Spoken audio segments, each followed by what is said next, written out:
Mundo afora, direto de Londres, Felipe Killing.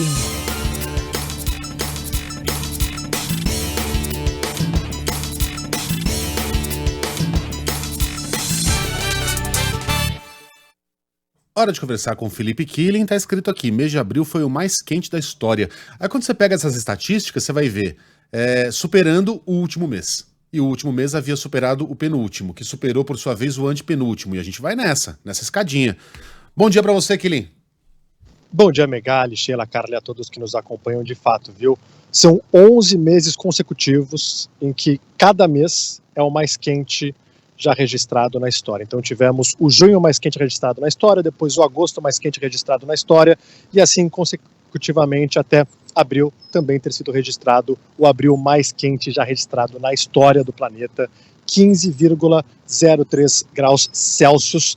É uma média global, levando em consideração regiões quentes e regiões bastante frias.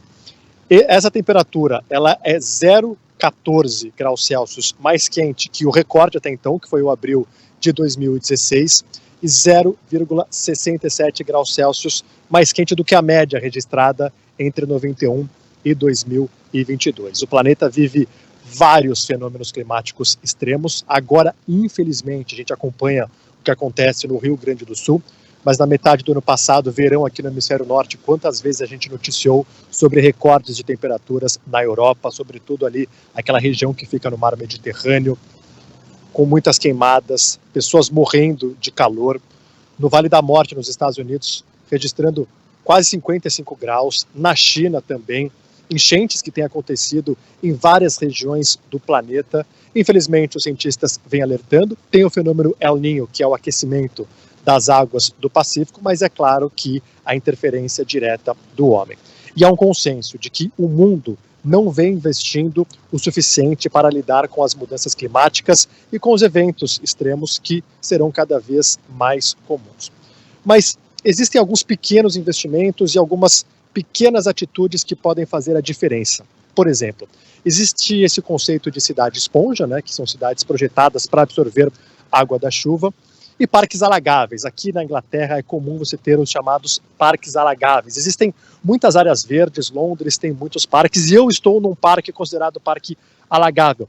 Então quem está nos acompanhando pelo YouTube pode perceber que tem um formato mais ou menos de uma tigela, né? Eu estou num ponto mais alto, então na lateral também tem um ponto mais alto, e quando chove toda a água vai para o meio do parque. E ali tem uma vegetação diferente que no momento de chuva parece meio que um pântano.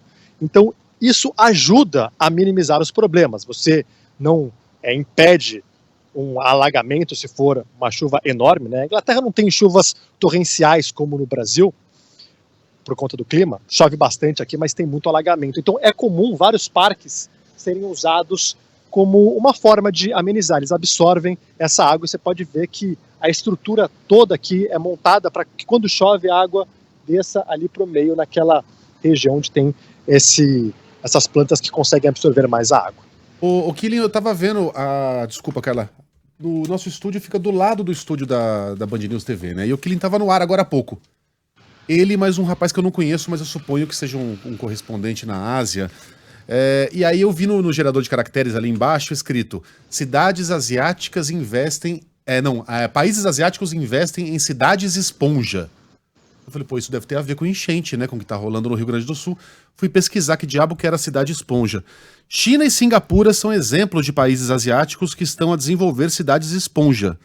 O português é de Portugal aqui, tá? Uhum. As cidades esponja são cidades com uma infraestrutura baseada em recursos naturais e soluções baseadas na natureza, que incluem elementos que aumentam a permeabilidade do solo para absorver a água da chuva. O governo chinês estabeleceu a ambiciosa meta de transformar 80% de suas áreas urbanas em cidades desse tipo, até 2030, com o objetivo de absorver e reutilizar 70% das águas das chuvas torrenciais. Chove muito na Ásia, né? Especialmente na época das monções. É isso, né, Killing? Eu suponho que seja um piso parecido com aqueles de playground, que são meio macios, ou coisa parecida, que absorve isso, em alguns casos, você até absorve essa água para uma cisterna e reaproveita ela.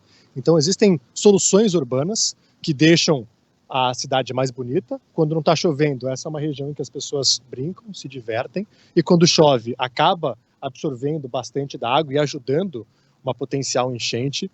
Muitas casas por aqui têm jardins, isso também ajuda, né, a absorção da água. Tem ginásios que são feitos para alagar, né, não que são feitos para alagar, mas quando alaga, eles absorvem também a água e depois essa água ela é escoada. Então existem soluções urbanas que podem amenizar. O mundo precisa encontrar soluções, porque os fenômenos climáticos extremos estão acontecendo com mais frequência, ano após ano, em todas as regiões. A gente está vendo imagens aí da China, olha só um exemplo. Auckland, na Nova Zelândia, também é um exemplo de cidade esponja. E aqui na Europa, cada vez mais, as pessoas também estão investindo. Poderiam investir mais para diminuir o aquecimento global, mas pelo menos estão investindo em soluções para minimizar os impactos. É isso aí. Quilin, bom trabalho para você, até. Valeu, até mais. Minuto